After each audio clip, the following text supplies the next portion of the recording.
एक के पास खाने को हुआ और एक के पास नहीं हुआ, तो फिर खूनी क्रांति इस देश में होगी। Doctor B.R. अम्बेडकर जी ने कहा है कि राजनीतिक ताकत चाहे कितनी भी महत्वपूर्ण क्यों ना हो, लेकिन समाज का पुनः निर्माण करने के लिए सामाजिक शक्ति, आर्थिक शक्ति, नैतिक शक्ति और सांस्कृतिक शक्ति का निर्माण करना होगा। ये चारों शक्ति का निर्माण किए बगैर कोई सत्ता में लंबे समय तक टिके नहीं रहेगा। गद्दाफी का क्या हाल हुआ? रैन की भीख मांग रहा था, वह हुआ क्या था लीबिया में, मैं उसमें बताना चाहता हूँ। लीबिया में एक सब्जी बेचने वाला आदमी था, पुलिस वाला गया, उससे सब्जी ले ली, उसने पैसे मांगे तो उसकी सब्जी फेंक दी और वो रिपोर्ट लिखाना गया तो उसी पे मुकदमा हो गया और उसी को जेल में डाल दिया। और जब वो रिहा होके बाहर आया तो उसने सोचा मेरा ही शोषण हुआ, मुझे जेल भेजा गया, ये तो गलत हो रहा है। तो उस व्यक्ति ने बीच चौराहे पे खड़े होकर घासलेट की कैन अपने ऊपर उड़ेल ली और पब्लिक को जमा किया और कहा मैं तो मर रहा हूँ, यदि आप लोग नहीं जागे तो फिर आपके साथ भी वही होगा जो मेरे साथ हुआ। उसने आग लगा ली और मीडिया में बात फैली तो पूरे देश में हाहाकार मच गया और वहां के राष्ट्रपति को जनता ने ढूंढ के मार दिया। रैन की भीख मांग रहा था।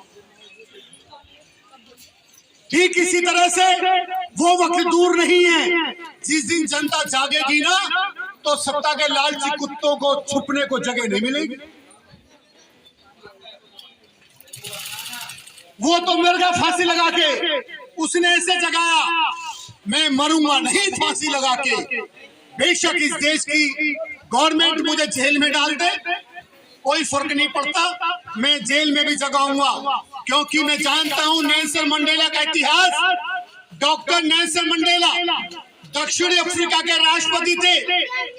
जब वो वहां पे क्या था, दक्षिण अफ्रीका में, ध्यान से सुनने वाली बात है स्टूडेंट, मेरे बच्चों, दक्षिण अफ्रीका में गोरे कालों का भेदभाव था। गोरों की सरकार थी और काले गुलाम थे। वहां पर अगर एक बाप के दो बच्चे हैं तो गोरा स्कूल जाएगा, काला स्कूल नहीं जाएगा। गोरा वोट करेगा, काला वोट नहीं करेगा। ये इंसानियत का बहुत ज्यादा शोषण था।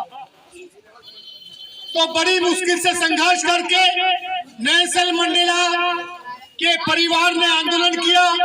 पहले से भी लोग आंदोलन कर रहे थे, तो एक कानून पास हुआ कि दादा और नाना नानी यानी कि दोनों के परिवार मिलकर अपनी कमाई का सारा धन अगर गवर्नमेंट में जमा करेंगे तो एक बच्चे को पढ़ा सकते हैं, दो परिवार मिलकर।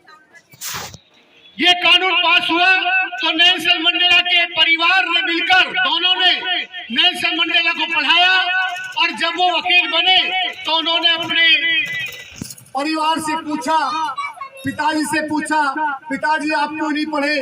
पिताजी की आंखें नम हो गई। उन्होंने कहा बेटा हमारी कोई लड़ाई लड़ने वाला नहीं था। नाना नानी से पूछा, मामा से पूछा कि आप क्यों नहीं पढ़े? तो उन्होंने कहा बेटा हमारी कोई लड़ाई लड़ने वाला नहीं था, हम तुम्हारी लड़ाई लड़ पाए इसलिए आप पढ़ पाए। तो नेल्सन मंडेला सोचने लगे, एक अनपढ़ होकर भी ये जिम्मेदारी समझते हैं, इन्होंने मुझे पढ़ाया और मैं पढ़ा लिखा होकर अगर जिम्मेदारी नहीं समझूंगा तो मेरे वकील बनने का कोई मतलब नहीं। तो नेल्सन मंडेला ने गोरों की सरकार के खिलाफ आंदोलन कर दिया।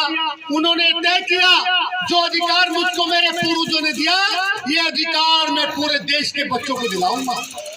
तो गोरों की सरकार ने उनको जेल में डाल दिया। 18 साल तक वो आदमी जेल में रहा, अपने परिवार से नहीं मिला। 18 साल के बाद अपनी बेटी से मिलता है। वहाँ की गवर्नमेंट उस व्यक्ति को काल कोठरी में रखती है, सीधा कोठरी में खड़े नहीं हो सकते थे क्योंकि छत नीची थी, और पैर फैला के सो नहीं सकते थे क्योंकि दीवारें पास पास थी। और 18 साल तक उस आदमी ने सूरज नहीं देखा।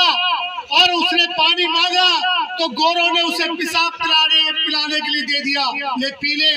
और उन्होंने खाना मांगा तो गोरों ने उनके आगे पखाना कर दिया, ले खा ले। उतना ही खाने दिया जिससे वो आदमी जिंदा रह सके।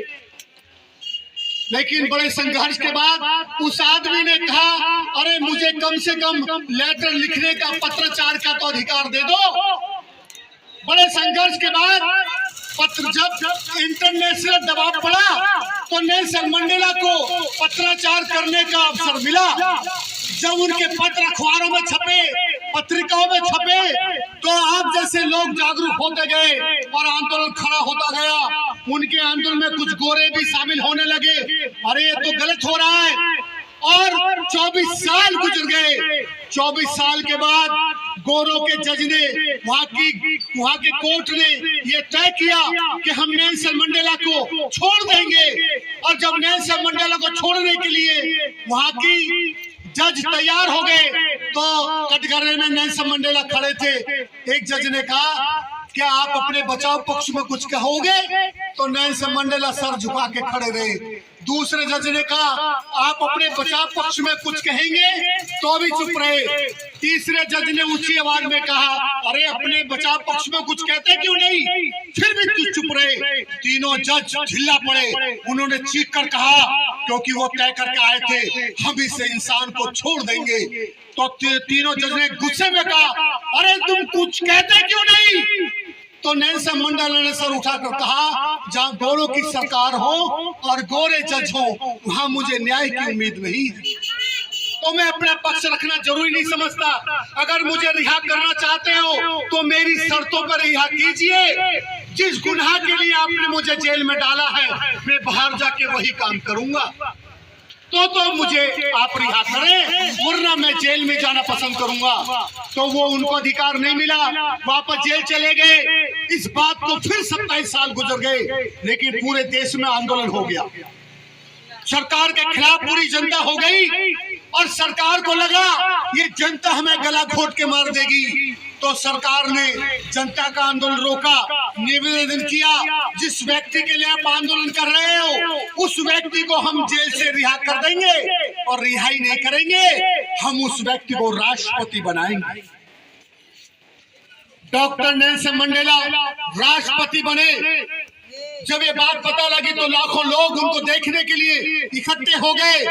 तो प्रशासन को लगा जेल के जिस रास्ते से बाहर निकालेंगे कहीं भगदड़ में मर ना जाए, तो प्रशासन ने हेलीपैड बनाया जेल का।